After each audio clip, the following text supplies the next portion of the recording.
তখন আমার রেজিস্টার চাবে।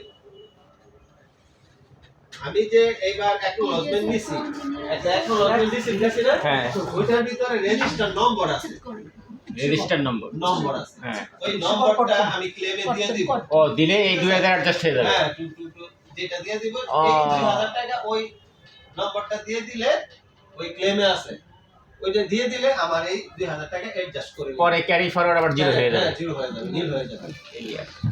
তো এখানে একটা প্রশ্ন, এইবার ক্লিয়ার। হাজবেন্ড ওয়াইফ যদি হয় একজনেরটা দিয়ে আরেকজনেরটা এরকম করা যাবে, অ্যাডজাস্টমেন্ট করা যাবে? মানে একজনের টিডিএস আরেকজনের, হ্যাঁ মনে করেন ওয়াইফ না না না না না, এটা পসিবল না। টিডিএস শেয়ার করা যায় না, টিডিএস শেয়ার করা যায় না, যার যার তার।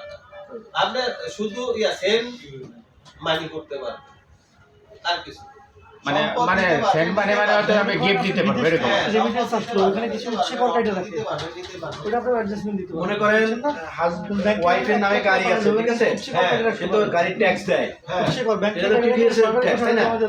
এটা এখন তার এখন যে ইনকাম করে স্যালারি, তার ট্যাক্স